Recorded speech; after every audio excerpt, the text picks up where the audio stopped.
Bab 27. Tawuran. Selesai sholat Isya berjamaah bersama keluarga. Hamim duduk di teras musola sambil menikmati kepulan asap rokok. Idris, ambilkan kopi milik Mas Hamim di kamar panggung. Ujar Hamim. Siap. Jawab Idris lalu beranjak. Tak lama kemudian. Ini Mas, kopinya. Ujar Idris. Makasih Bos Idris.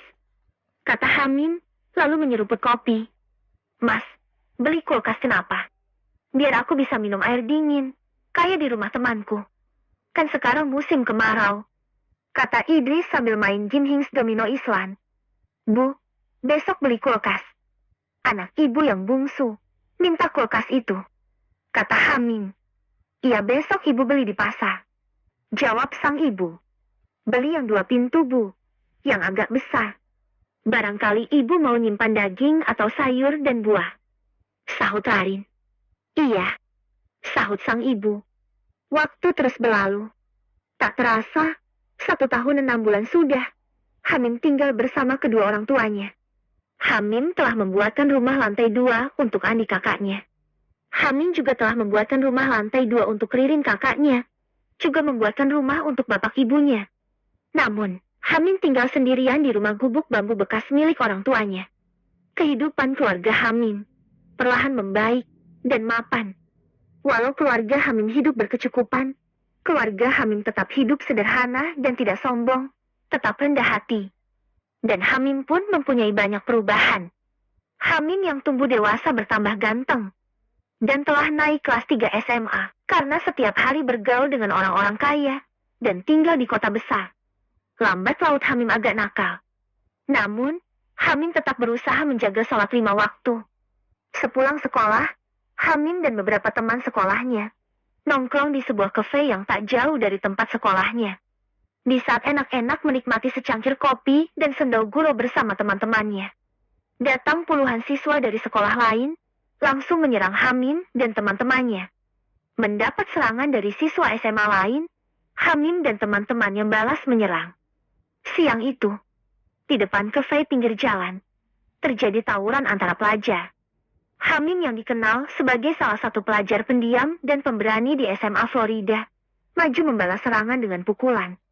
Beberapa kali Mubin memukul wajah lawannya hingga berdarah. Setelah setengah jam saling serang dan saling lempar, mobil patroli polisi datang. Kemudian para pelajar yang sedang tawuran berlarian membubarkan diri.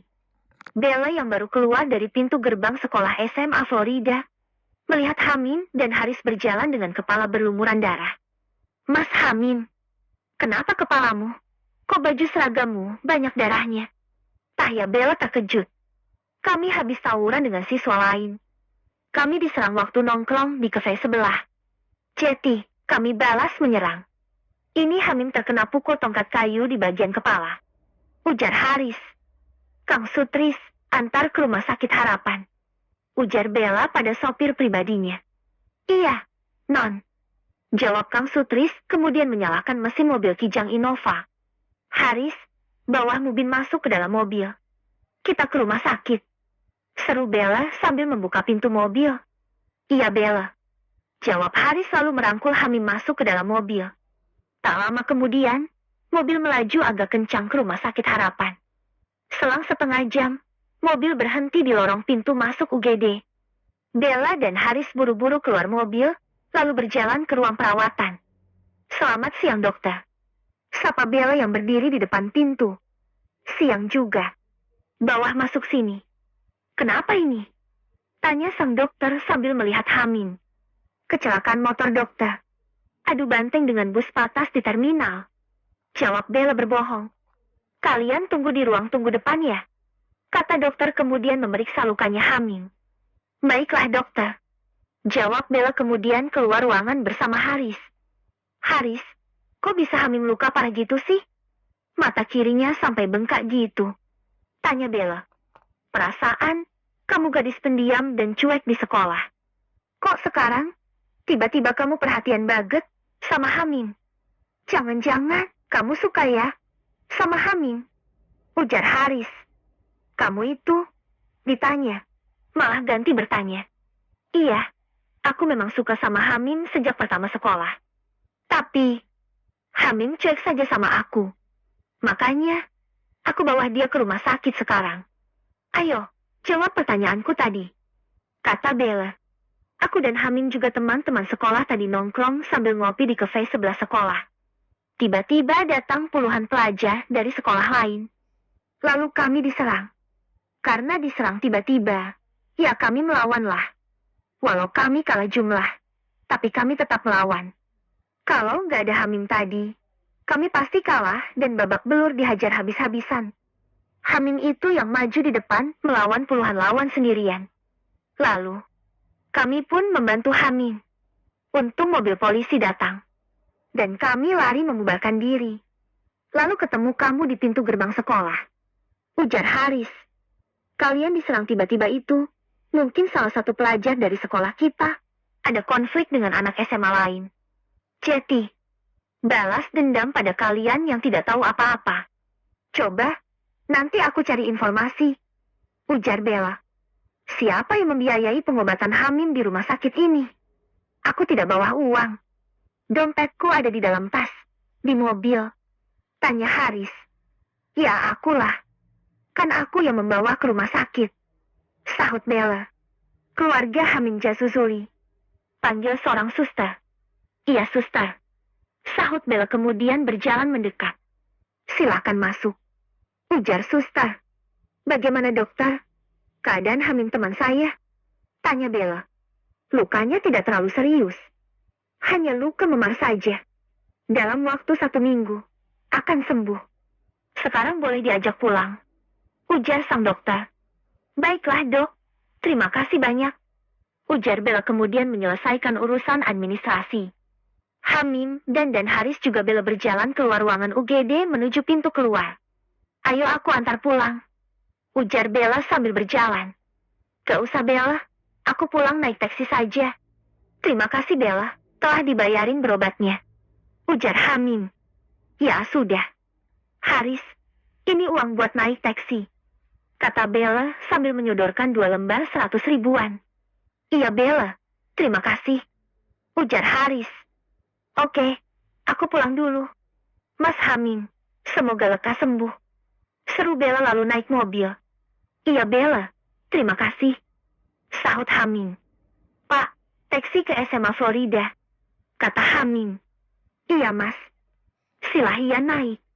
Jawab sopir taksi yang mangkal di depan pagar rumah sakit. Hamim, tadi Bella aku tanya. Kenapa kau perhatian sama kamu? Bella bilang, dia suka sama kamu. Ujar Haris teman baik di sekolah. Iya, aku tahu. Bella sering mengajakku jalan-jalan ke mall. Tapi aku tolak. Sejak kelas 1, Bella mengejarku. Aku malu punya pacar Bella. Dia anak seorang pengusaha. Sedangkan aku anak seorang makelar tanah. Ujar Hamim asal menjawab. Iya sih. Enak gak enak punya kekasih anak orang kaya. Apalagi kamu laki-laki. Bisa gak ada harga dirinya di mata keluarganya. Sahut Haris anak seorang manajer. Selang setengah jam, taksi berhenti di depan pagar SMA Florida. Ini pak ongkosnya. Ujar Haris kemudian turun dari taksi setelah menerima kembaliannya. Ya udah Haris, aku pulang duluan ya. Ujar Hamim lalu mengambil motornya di parkiran sekolah. Oke Nim. Sahut Haris lalu masuk ke dalam mobil. Setelah menyalakan mesin, Hamim melajukan motornya pelan-pelan ke jalan raya. Selang setengah jam, Hamim sampai di rumah, kemudian langsung tidur. Hamim, panggil sang ibu di depan pintu kamar. Iya, Bu. Jawab Hamim kemudian bangun. Sudah azan maghrib. Ayo bangun, mandi terus sholat. Iya, Bu. Jawab Hamim kemudian keluar kamar. Kenapa mata kirimu? Kok bengkak? Tanya sang ibu. Habis berkelahi sama jin kuburan umum, Bu. Jawab Hamim berbohong. Agar ibunya tidak resah. Hati-hati kalau main di kuburan umum. Ujar sang ibu. Iya Bu, jawab Hamim kemudian mandi. Selesai sholat, Hamim duduk di ruang tamu sambil melihat layar laptop. Mas, ini, ibu bawakan nasi krengsengan sama sayur sop. Ujar sang ibu lalu menaruh piring di atas meja. Iya Bu, terima kasih. Bu, doakan Hamim punya perusahaan ya, kata Hamim. Iya Mas Hamim. Ibu selalu berdoa untuk anak-anaknya, jawab sang ibu. Bapak kemana Bu? Kok gak sholat di musola tadi? Tanya Hamim sambil makan malam. Bapakmu menemui pembeli. Katanya, janjian di kafe. Jawab sang ibu. Kamu tinggal satu rumah ibu saja. Sama ibu, bapak, dan Idris adikmu. Kan enak. Ujar sang ibu. Di sini saja, Bu. Ini kan rumahnya Hamim. Lagian, kan bersebelahan dengan rumah ibu. Bersebelahan dengan rumahnya Kak Ririn juga Mas Andi. Tiap hari juga, ibu ketemu sama anak-anaknya. Jawab Hamim. Iya sih. Tapi, tidak seramai dulu. Tidak sebahagia dulu. Waktu ibu tinggal satu rumah bersama anak-anaknya. Walau rumah gubuk berbilik bambu seperti ini, tapi selalu ramai dan menyenangkan. Sekarang tinggal di rumah bagus, tapi terasa sepi. Ujar sang ibu.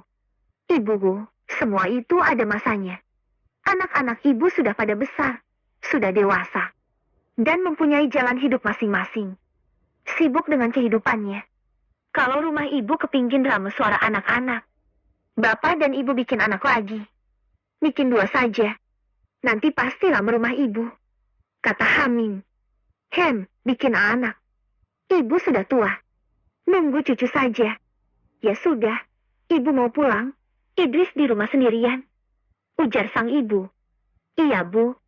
Ini piringnya Bu. Sekalian ibu bawa. Kata Hamim. Iya. Jawab sang ibu kemudian beranjak pulang. Gus, tambah besar tambah nakal gitu. Sekarang sudah berani tawuran di sekolah. Kata ruhnya Aisyah. Dari mana kamu? Kok tiba-tiba muncul?